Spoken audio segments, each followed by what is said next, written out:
Attada Avinash to doctor Attada Avinash. ఆ doctor తీసుకున్న క్షణం, మీ సేవలను గుర్తింపుగా డాక్టర్ తీసుకున్న క్షణం ఏ విధంగా ఫీల్ అయ్యారు?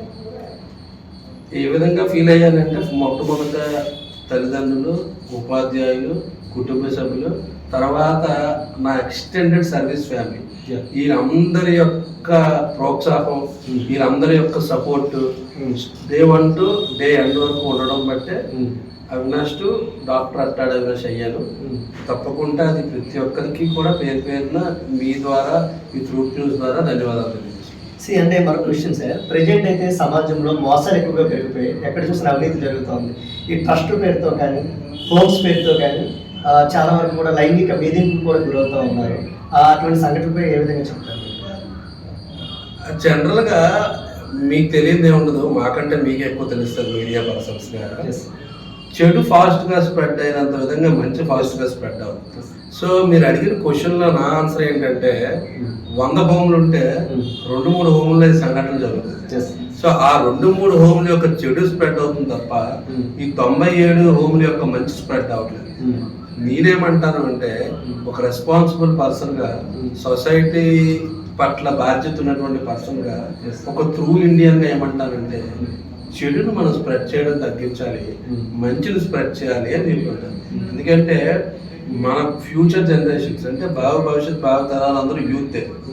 ఇప్పుడు సోషల్ మీడియా, న్యూస్, ఒకప్పుడు న్యూస్ అంటే రిటైర్ అయ్యేవారు చూస్తారు, ఇప్పుడు న్యూస్ అంటే ప్రతి ఒక్కరు చూస్తుంది, పేపర్ కూడా ప్రతి ఒక్కరు చదువుతుంది. సో ఫ్యూచర్ జనరేషన్స్ అంతా కూడా గమనిస్తున్నారు రోజు జరుగుతున్నటువంటి విషయాలు.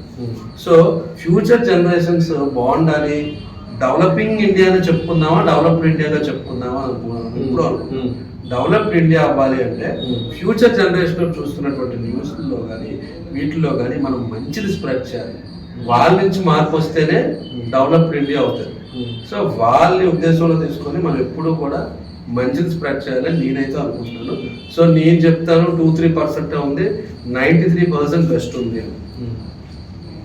ఎక్కువ పవన్ కళ్యాణ్ గారిని ఫాలో అవుతూ ఉంటారు, చూసి అబ్జర్వ్ చేస్తాం. ఎందుకు సార్ ఆయన అంత ఇంట్రెస్ట్? ఆయన అంటే పవన్ కళ్యాణ్ గారి మీద ఇంట్రెస్ట్ అనే కంట ఆయన భావజాలాల మీద ఇంట్రెస్ట్ అని నేను చెప్తాను, ఆయన యొక్క క్యారెక్టర్ మీద ఇంట్రెస్ట్ అని నేను చెప్తాను, ఆయన అకౌంటబిలిటీ మీద ఇంట్రెస్ట్ అని నేను చెప్తాను.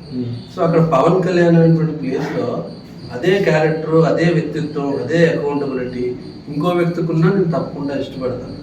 సో ఎందుకంటే ఆయన ఒక సినిమా హీరో కంట ఒక మానవుడిగా, ఒక ఇండియన్గా, ఒక ట్రూ ఇండియన్గా నిందా మీకు చెప్పాను కదా, ఫ్యూచర్ జనరేషన్స్ని కాన్సన్ట్రేట్ చేస్తూ ఫ్యూచర్ జనరేషన్స్ ఏ విధంగా నడాలి, ఎలా నడాలి అని ప్రతి ఒక్క పొలిటీషియన్ కూడా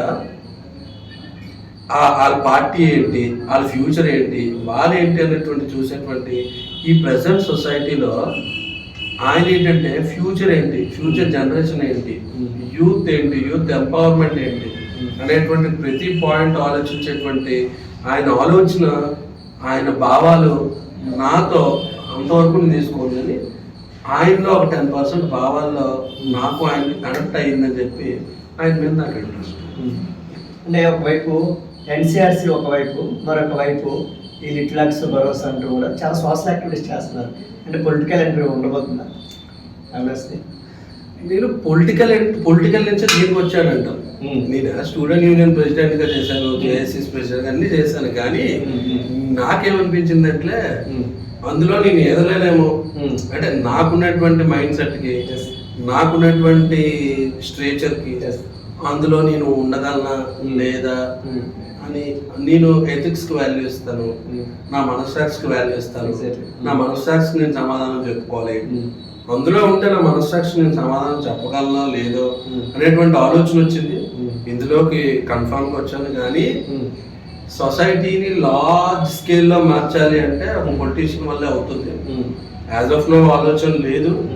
ఫ్యూచర్లో ఇంకా నాకు అవకాశం ఉంది. నేను అనుకుంటున్నాను ఫ్యూచర్ పాలిటిక్స్ మారుతాయని. అటువంటి పాలిటిక్స్ మారేటువంటి అవకాశం ఉంటే మొట్టమొదటి ఎంటర్ అయ్యేది నేనే అని చెప్పాను. సోషల్ సర్వీస్లో మొట్టమొదటి నేనే ఎంటర్ అవుతాను. ఎందుకు అనుకున్నారు? డెవలపింగ్ ఇండియా నుంచి డెవలప్డ్ ఇండియాగా మారడానికి ఇప్పుడు మారుతున్నటువంటి పాలిటిక్స్ స్కోప్ అనేటువంటి నాకు అనిపిస్తే ఎంట్రీ అవుతాను. లేదు అంటే అన్ని చూసి వచ్చాను కనుక అప్పుడు పరిస్థితులు బట్టి నేను డిసైడ్ చేస్తాను. 2019లో పవన్ కళ్యాణ్ గారు 2 చోట్ల ఓడిపోయారు, అయినా ప్రజల్లో ఉన్నారు. 2024 వచ్చేసరికి 21 స్థానాల్లో జనసేన పోటీ చేసింది, 100% స్ట్రైక్ రేట్ సాధించింది, 2 ఎంపీ సెగ్మెంట్లో కూడా విజయఖ్యాతను ఎగరేసింది. అసలు ఆ అంశాన్ని ఏ విధంగా చూడొచ్చు? ఈ ఆప్షన్ జనసేన సాధించిన సీట్లు కానివచ్చు, ఆయన అమలు చేసిన వ్యూహాన్ని కానివచ్చు. మీకు అదే చెప్తాను. ఆయనలో ఆయన యొక్క ఆలోచన ఎలా ఉంటుంది అంటే, ఆయన పాలిటిక్స్ కాదు, పదవి ఉందా పదవి లేదా. ఇప్పుడు ఒక సీట్లు మన డౌన్ఫాల్, మన పార్టీల గురించి మాట్లాడుకోవద్దు, కానీ కొన్ని పార్టీస్ ఆ సీట్స్ తగ్గిపోయే డౌన్ఫాల్ అయితే ఆయన యొక్క ఇమేజ్, వాళ్ళ యొక్క ఇది క్రమక్రమంగా తగ్గిపోయింది, డౌన్ అవుతుంది. ఎందుకు డౌన్ అవుతుంది అంటే, పాలిటిక్స్ లో వాళ్ళు చేసేటువంటి చెడ్డ మంచి పైకి తీసుకెళ్తారు, చెడ్డ కింద తీసుకెళ్తారు. కానీ ఈయన పాలిటిక్స్ సైడ్ లీడర్షిప్ చేస్తాడు. లీడర్షిప్ ఎప్పుడైతే చేస్తున్నాడో, ఇంకోటి ఏంటంటే, ఆయనకి 21 సీట్లు ఉన్నా ఒకటే ఉంటుంది, 1 సీట్ లేకపోయినా ఒకలాగా ఉంటాడు. 21 సీట్లు గెలిచి 100% స్ట్రైక్ రేట్ ఏ పొలిటికల్ లీడర్కి లేదు ఆల్ ఓవర్ ఇండియా. సో ఎటువంటి గర్వం ఉంటుంది ఆ టైంలో. కానీ ఈయన ఏం చెప్పాడు ఫస్ట్ ప్రెస్ మీట్ లో, మనం రివెంజ్లు కాదు, మన ప్రజలు నమ్మి సీట్ ఇచ్చారు, సో ప్రజలకి తప్పకుండా మనం న్యాయం చేయాలి, వాళ్ళ పక్షాన రెస్పాన్సిబుల్గా ఉండాలి. అదే ఆ ఆలోచనే ఆయన 2 సీట్ల నుంచి 2 సీట్లు ఓడిపోయింది నుంచి 100% స్ట్రైక్ రేట్ తీసుకొచ్చి. మీరు కూడా ఏజెన్సీ వంటి ప్రాంతాల్లో చాలా సోషల్ యాక్టివిటీస్ చేశారు. అక్కడ పరిస్థితులు ఎలా ఉంటే మీకు తెలుసు, జర్నలిస్ట్గా నాకు తెలుసు. అంటే నక్సల్స్ ప్రభావిత ప్రాంతం ఒకవైపు, అసలు కనీసం దారిలేని గ్రామాలు ఉన్న ప్రాంతం ఒకవైపు, అయినా కూడా ఒక డిప్యూటీ సీఎం స్థాయిలో 3 రోజులు మన్యంలో ఆయన పర్యటించిన పరిస్థితి. ఇప్పుడు 2019 ఎన్నికల ముందు ఆయన పర్యటించినప్పుడు మాట ఇచ్చారు, ఖచ్చితంగా మరలా వస్తారని. ఈరోజు డిప్యూటీ సీఎం స్థాయిలో రావడమే కాకుండా 250 కోట్ల రూపాయలతో అక్కడ గ్రామాలకి, అంటే డోలుమాతులకి లేకుండా గిరిజనుల కోసం ఆయన కష్టపడుతున్న పరిస్థితి, లేదా వర్షాన్ని సైతం కూడా లెక్క చేయకుండా ఏదైనా తెగింపు, ఏ విధంగా చూస్తారు? అసలు నేను టీవీలోనే చూశాను కానీ ప్రాక్టికల్గా అక్కడ లేను.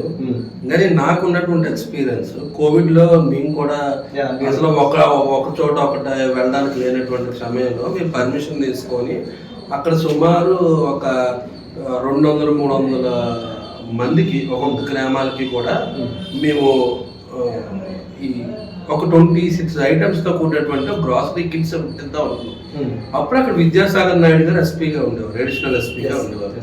సో విద్యాసాగర్ నాయుడు గారు కనెక్ట్ అయినప్పుడు ఆయన మాతో చెప్పింది ఏంటంటే, మేము మీతో ఉంటాము, మనం ఇక్కడ కాదు కంప్లీట్ లూప్ వెళ్దాము, అది జీప్లో వెళ్ళాలి, లేకపోతే గాడిదలతో వెళ్ళాలి, లేకపోతే మనం నడుచుకొని వెళ్ళాలి, మీకు ఓకేనా అని అన్నారు.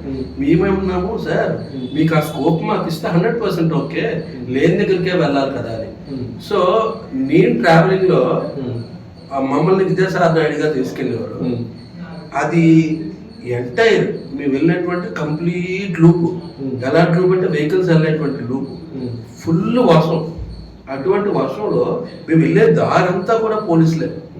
అడిగాను, సార్ ఏంటి సార్ ఎంత పోలీసులు, ఎంత ఇది ఎందుకు అని అంటే, ఇది ఫుల్ నక్సల్స్ ప్రాంతం, ఈ విలేజ్ అక్కడ ఒక 30 ఇల్లులు ఎన్ని ఉంటాయి గ్రామం, చిన్నదండ.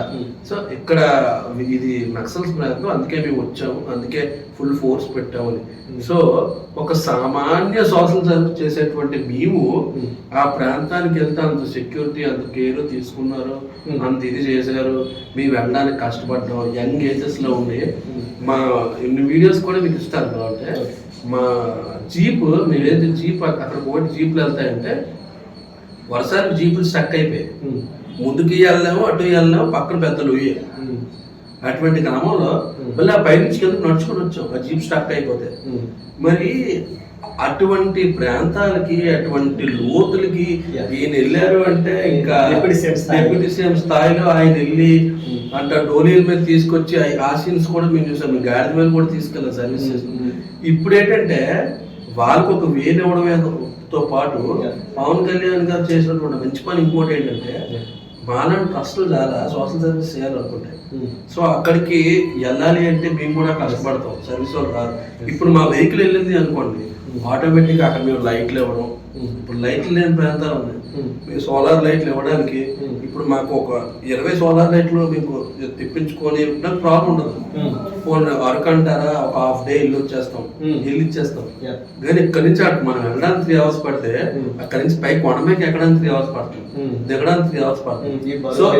సో ఇవన్నిటి వల్ల చాలా ట్రస్ట్లు ఏర్పాటు చేస్తున్నాయి. సో ఇప్పుడు ఈయన చేసినటువంటి రోడ్లు మంచి పని వల్ల 100% ట్రస్ట్లన్నీ కూడా ఈయన చెయ్యి కలిపి ట్రస్ట్లు కూడా ఏరియాస్ డెవలప్ చేస్తా నేను అనుకుంటున్నాను. ఇందాక మీరు ఒక మాట చెప్పారు, మంచి కన్నా చెడు చాలా వేగంగా వెళ్తుంది. అయితే మరొక విమర్శ కూడా మీకు వస్తుంది, ఎన్సీఆర్సీ పేరుతో మీరు కొన్ని దందాలు చేస్తున్నారు అంటే పెద్ద పెద్ద షాపింగ్ మాల్స్ కానీ అందరినీ కూడా బెదిరిస్తున్నారని విమర్శ వస్తుంది, ఏం చెప్తారు? అసలు యాక్చువల్గా ఎన్సీఆర్సీ పేరుతో ఈ రోజుకి కూడా నేను వైజాగ్ లో ఒక షాపింగ్ మాల్ కానీ ఒక దేనికి కానీ దేనికి కాల్ చేయరు. ఇంకోటి ఏంటి అంటే మీకు స్టార్టింగ్ లో మాట చెప్పాను, నేను ఒక ఎక్స్టెండెడ్ ఫ్యామిలీని పెంచుకున్నాను అని.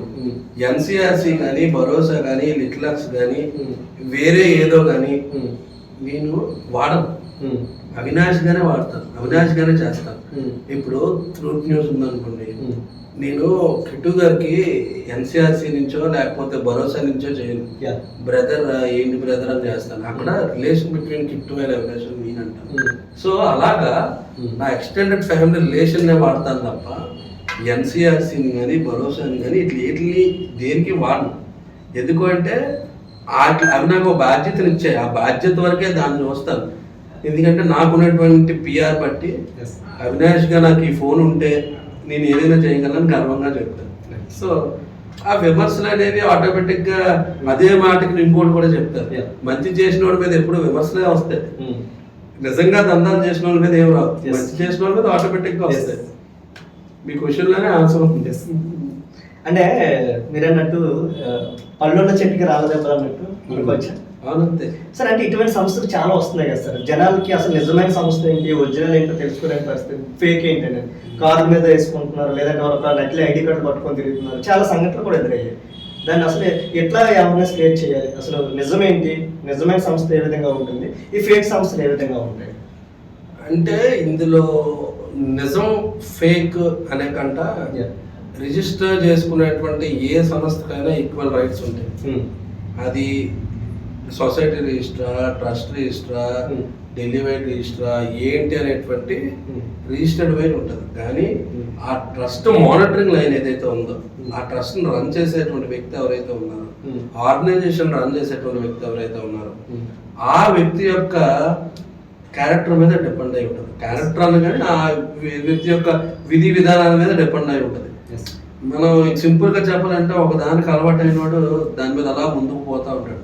వాడు సిగరెట్ అలవాటు అవుతుంది, ఆ సిగరెట్ ఆపురా అంటే ఆపకుండా, డ్రగ్స్ అలవాటు అవుతాయి ఆపడా అంటే ఆపకుండా. సో ప్రతి దాంట్లో మంచి ఉంటుంది, చెడు ఉంటుంది. చెడుని అలవాటు చేసుకున్నాడు, చెడుని అట్రాక్ట్ అయినోడు దానికి అట్రాక్ట్ అవుతూ ఉంటాడు. మ్యాగ్నెట్ ఐరన్ అట్రాక్ట్ అయినట్టు అట్రాక్ట్ అవుతూ ఉంటాడు. ఈ రోజు ఒక అనాథాశ్రమం నడపాలన్నా లేదంటే వృద్ధాశ్రమం నడపాలన్నా అసలు గవర్నమెంట్ నుంచి ఎటువంటి ఇన్స్ట్రక్షన్స్ ఉన్నాయి?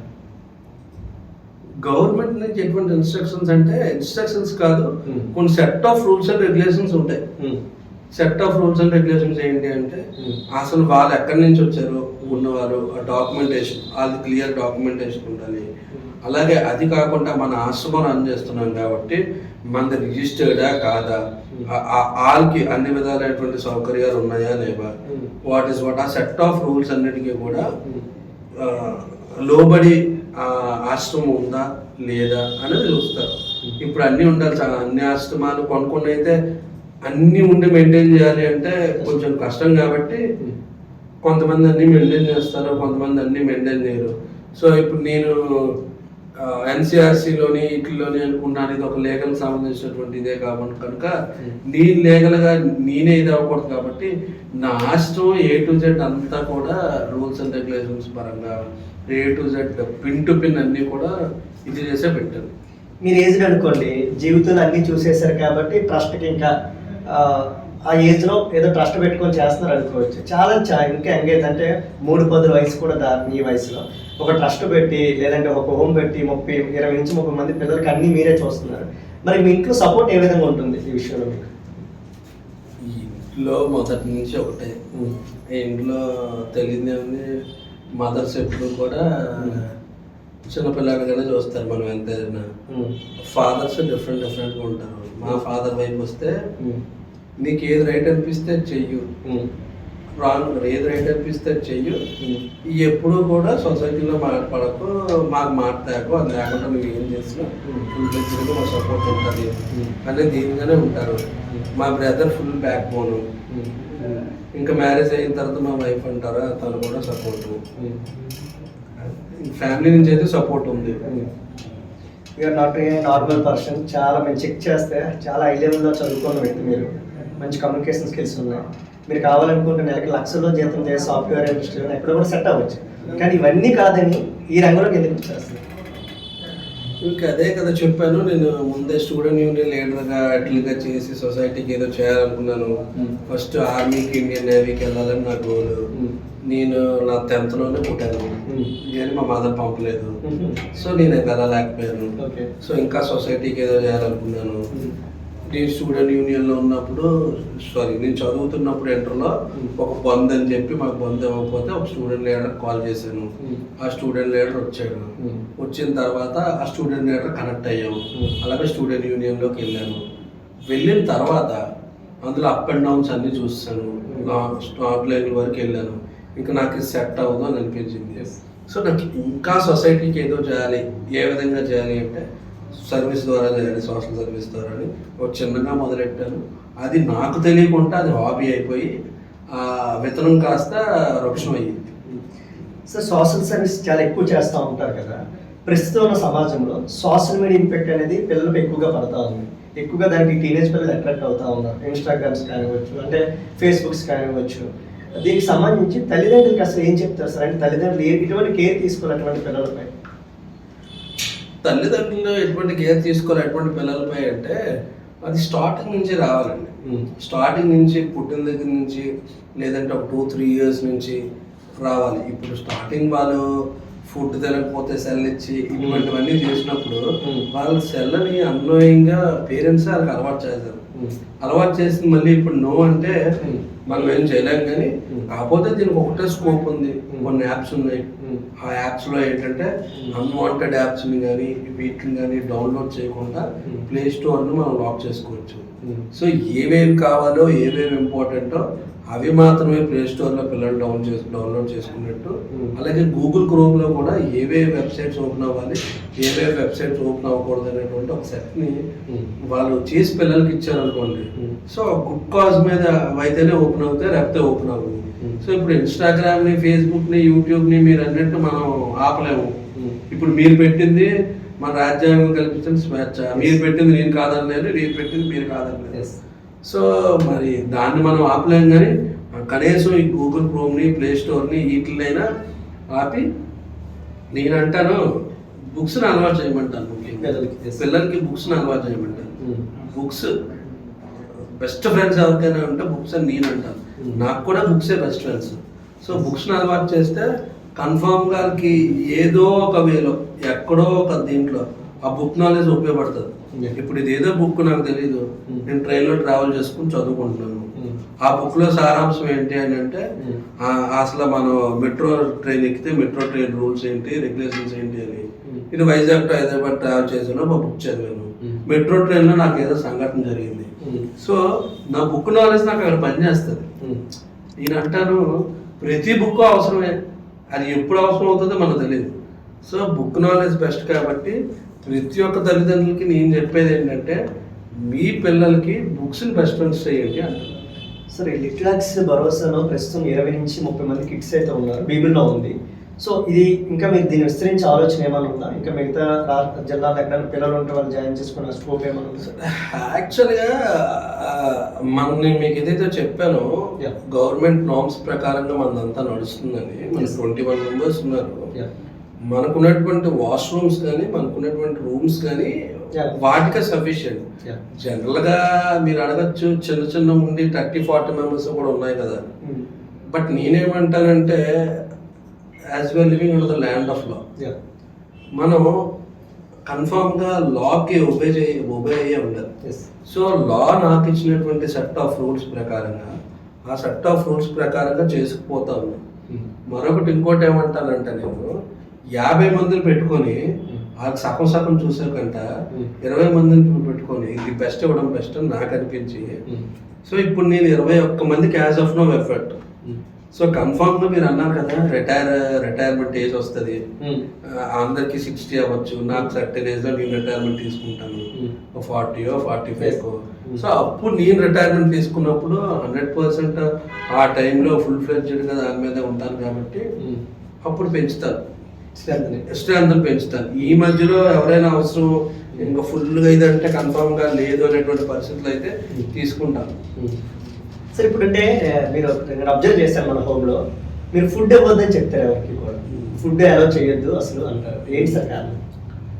ఏంటి సార్ కారణం అంటే ఇప్పుడు మనమే ఉన్నాము, మన మీద పిల్లలకి కొంచెం ఏమంటారు అన్నీ కొంచెం తక్కువగా ఉంటాయి. అంటే డైజెషన్ పవర్స్ కానీ ఇవి కానీ ఇమ్యూనిటీస్ కానీ కొంచెం తక్కువ ఉంటాయి. ఇమ్యూనిటీ ఎక్కువ ఉన్నప్పటికీ కూడా తట్టుకునే శక్తాలు తక్కువ ఉంటాయి. సో బయట మార్కెట్ ఎలా ఉందంటే నేను ఎన్సీఆర్సీలోనే ఉన్నాను, 3 కేసులు చూస్తాను, 4 టీవీ చూస్తాం. ఒక్కోసారి మాకు ఎక్కడైనా డౌట్ అనిపిస్తే అక్కడ ఫుడ్ ఒకటి కొంటాం. అంటే ఇప్పుడు ఇక్కడ బిర్యానీ బాగోలేదని మీరు చెప్పారు, మేము జనరల్ కన్సూమర్కి వెళ్ళి ఒక ప్యాకెట్ కొంటాం, అది తీసుకెళ్ళి ఫుడ్ ల్యాబ్లో ఇస్తాం, ఇందులో ఏమేమి ఇంగ్రీడియంట్స్ ఉన్నాయి ఏంటి సర్టిఫికెట్. సో ఇటువంటివి ఎన్నో చూసాను కదా. బయట ఫుడ్లో మైనసెస్ ఉంటాయి. ఇప్పుడు ఆ బాధ్యత నాది. ఇప్పుడు బయట ఫుడ్ తెచ్చి పెట్టేస్తారు. ఇచ్చేటువంటి వ్యక్తి ఎలా ఉంటాడు అంటే 2000 స్పాన్సర్ చేయాలనుకుంటాను, కానీ మనకి తెలియకుండానే ఇప్పుడు నేను ఆ పొజిషన్లో ఉన్నా ఆ 2000 పెడుతున్నారు కదా, ఒక 5-6 ఐటమ్లు పెడితే పిల్లలు హ్యాపీగా ఇప్పుడు తిన్నారు కదా అని ఇందులో ఐస్ క్రీమ్ పెడదాం, ఇందులో బిర్యానీ పెడదాం అని ఆలోచన చూస్తాం. ఎక్కడ తక్కువ వస్తుంది అని ఆలోచన చేస్తాం. చేసి మనం ఈ 5-6 ఐటమ్స్ పట్టుకెళ్ళి ఇస్తాం. కానీ 5-6 ఐటమ్సే చూస్తాం కానీ అక్కడ క్వాలిటీ ఉందా, ఏం మిక్స్ చేస్తున్నాడా అని చూడలేము. సో దానివల్ల ఏం జరుగుతుంది అంటే పిల్లలకి ఎఫర్ట్ జరుగుతుంది 100%. సో ఆ పిల్లలకి కొంతమందికి ఏమంటారు ర్యాషెస్ రావడం, ఫుడ్స్ వల్ల స్టమక్ పెయిన్స్ రావడం, మోషన్స్ రావడం, ఇవన్నీ జరుగుతాయి. సో ఆ ఇబ్బందులు ఆ ప్రాబ్లమ్స్ వస్తాయని చెప్పి సో నేను వెరీ నామినల్ మన దగ్గర స్టాఫ్తో కలిపి 30 మంది దాటి ఉంటారు. నాన్ వెజ్తో పాటు ఫ్రూట్ స్వీట్ అన్నీ పెట్టి 3000 తీసుకుంటాం. సో వాళ్ళకి బయట నుంచి తెచ్చిన ఆ ఐటెం రాదు, అంత ఇది రాదు. మనం ఒకే ఒక కాన్సెప్ట్, పిల్లలకి ఏమి ఇబ్బంది రాకూడదు అని. ఇంకోటి ఏంటంటే మన దగ్గర ఈవెంట్ ఉన్నా లేకపోయినా ఒకటే మెనూ ఉంటుంది, ఒకటే ఫుడ్ ఉంటుంది. ఫుడ్ మాత్రం ఇవాళ ఈవెంట్లు లేవు, ఈవెంట్ ఉంది ఏరియాలో ఒకటే ఫుడ్. చిన్న డౌట్, ఇప్పుడు ఏవైతే సినిమాస్ ఉన్నాయో సాధారణంగా టికెట్ ఫ్యామిలీతో మూవీకి వెళ్ళాలంటే టికెట్ తీసుకుంటాం, కానీ మన వెహికల్ పార్కింగ్ అంటే చాలా మందికి తలెత్తున్న ప్రశ్న ఏంటంటే వెహికల్ పార్కింగ్ కూడా సెపరేట్ వాళ్ళు అమౌంట్ అనేది ఛార్జ్ చేస్తున్నారు. అది చేయొచ్చా చేయకూడదు? చేయకూడదు. అసలు సినిమా అనేది కాదు, మీరు ఎక్కడ షాపింగ్కి వెళ్ళినా దేనికి వెళ్ళినా పార్కింగ్ ఇవ్వాల్సినటువంటి బాధ్యత వాడిది. సో దీనిపైన ఆల్రెడీ మనం కేసేసాం.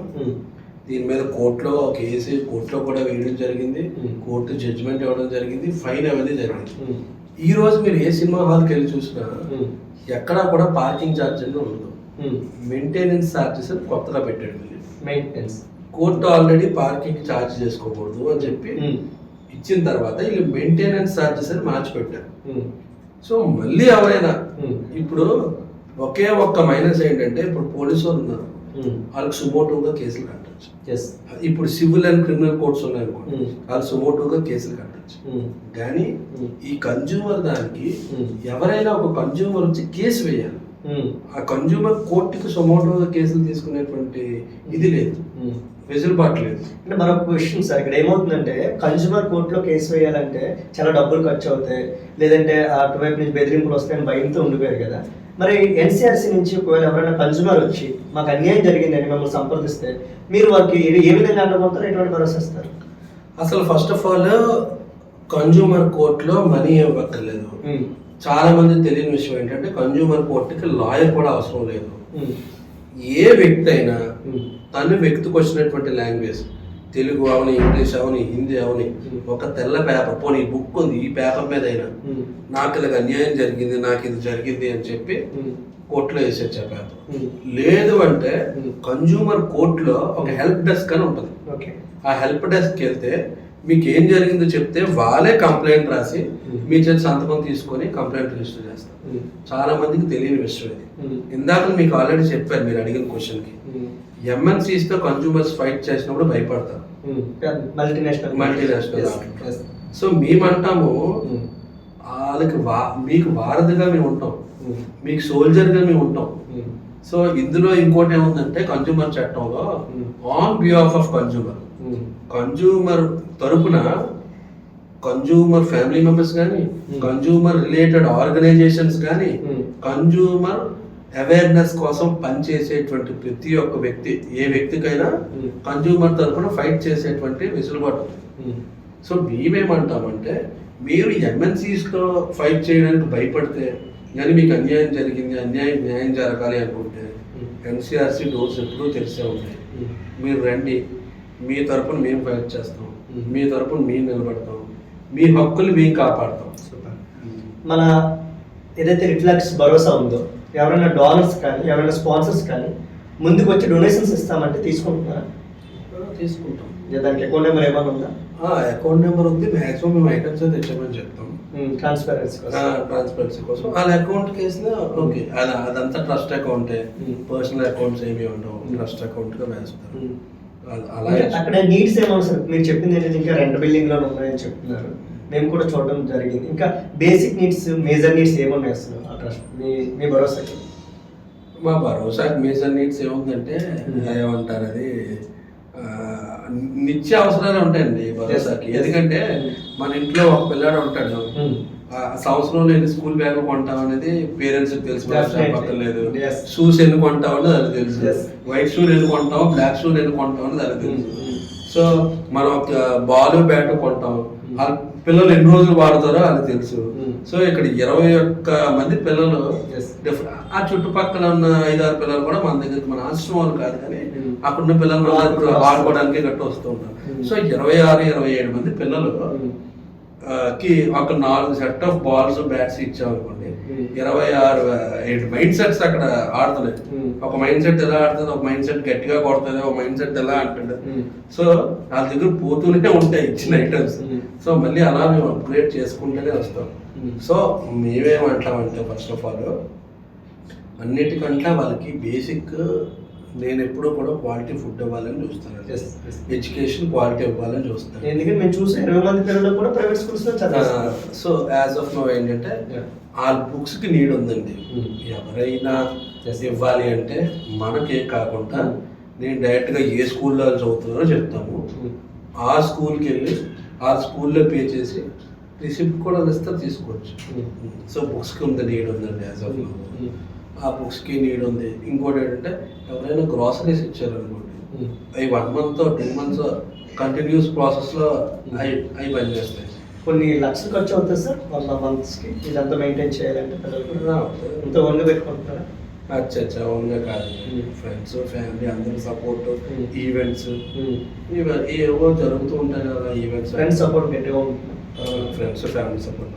NCRCలో మీకంటే ఒక టీం ఉంది కదా, వాళ్ళ సపోర్ట్ ఏ విధంగా ఉంటుంది మీకు ఎప్పుడు కూడా? దేనికి అంటే ఎప్పుడైనా ఆపరేషన్స్ టైంలో కానీ? బాగానే ఉంటుందండి, అందరం బాగానే ఉంటాము, అందరం బాగానే ఇదవుతాము. అంటే నేను అంటాను ఎవరికైనా, ఇప్పుడు మనం ట్రూత్ న్యూస్ దీంట్లో ఉన్న ఎగ్జాంపుల్ చెప్తున్నాను. ఇక్కడ మీరు నేను మాట్లాడుకుంటున్నప్పుడు మీరు ఎన్కౌంటర్ పర్సన్, నేను మీ స్టూడియో కదా మాట్లాడాను పర్సన్, అది స్టూడియో వరకే ఉండాలి. స్టూడియో బయటకు వెళ్ళిపోయిన తర్వాత బొమ్మను దాటిన తర్వాత మన కింద బ్రదర్ అవినాష్ బ్రదర్ అన్నట్టు ఉండాలి. సో నేను మా NCRC వాళ్ళకి కానీ భరోసా వాళ్ళకి కానీ ఎవరికైనా ఏం చెప్తానంటే, ఇన్ ద ఆఫీస్ నేను చైర్మన్, మీరు మెంబరో, లేకపోతే మీరు నేషనల్, మీరు స్టేటో, గుమ్మం దాటామా మన ఫ్యామిలీ. సో నేను మాట ఎందుకు చెప్తాను అంటే బాండ్ అక్కడే బిల్డ్ అవుతుంది. ఇక్కడ ప్రొఫెషనాలిటీ ఇచ్చేస్తాం, బయటకు వెళ్ళిన తర్వాత ఆ ఫ్రెండ్లీ నేచర్ ఉంటుంది, ఆటోమేటిక్గా ఆ బాండ్ బిల్డ్ అవుతుంది. ఆ బయట ఫ్రెండ్లీ నేచర్ వల్ల ఈ లోపల ఇష్యూస్ రావు మనకి. ఫైనల్గా ఒక యంగ్స్టర్గా ఎన్నో సర్వీసెస్ చేస్తున్నారు కదా, మీరంటే యంగ్స్టర్స్కి, సమాజంలో యంగ్స్టర్స్కి మీరు ఇచ్చే సర్వీస్? నేను ఒక్కటే చెప్తాను యంగ్స్టర్స్ అందరికీ కూడా, ప్రతి ఒక్కరిని కూడా నేను all way of software tech మహేంద్రలో జాబ్ చేశాను, దాని తర్వాత సర్వీసెస్ చేశాను, బిజినెస్ చేశాను. మన యూత్ చేసేవన్నీ కూడా నేను చేశాను. ప్రతి ఒక్కరికి పార్టీస్కి వెళ్ళాము, ఏ టు జెడ్ అన్నీ అయ్యాయి. అన్ని వే ఆఫ్ థ్రిల్స్, అన్ని వే ఆఫ్ ఎంజాయ్మెంట్స్ చూసాను. కానీ యంగ్స్టర్స్ అందరికీ చెప్తాను, సోషల్ సర్వీస్లో ఒకరికి హెల్ప్ చేయడంలో, ఒకరి కష్టంలో మనం ఉండడంలో ఉన్నటువంటి సాటిస్ఫాక్షన్ నాకు తెలిసి ఎందులోని లేదు. ఒక్కసారి మీరు ఎక్స్పీరియన్స్ అవ్వండి, 100% నా మాట కరెక్ట్ అని మీరే చెప్తారు. ఇదే నా సందేశం. మీరు కూడా లిటిలక్స్ కానీ భరోసా కానీ మీ వంతు సహాయం చేయాలనుకుంటే కిందని అవినాష్ గారి నెంబర్ డిస్ప్లే అవుతుంది. ఆయన డైరెక్ట్గా మీరు కాల్ చేసి మాట్లాడచ్చు, లేదంటే వాట్సాప్లో మెసేజ్ పెట్టినా ఆయన రెస్పాండ్ అవుతారు. అంటే ప్రార్థించే విధానికన్నా సహాయం చేసే చేతులు ఉన్నాయని నమ్మిన వాళ్ళు ఎవరైనా ఉంటే మీకు తగిన సహాయం మీరు చేయండి. Thank you. ఇది ఈ వారం ఎన్కౌంటర్ విత్ కిట్టు కార్యక్రమం. వచ్చే వారం మరో ముఖ్య అతిథితో మీ ముందుకు వస్తా. Until then stay tuned to truth news. Thank you.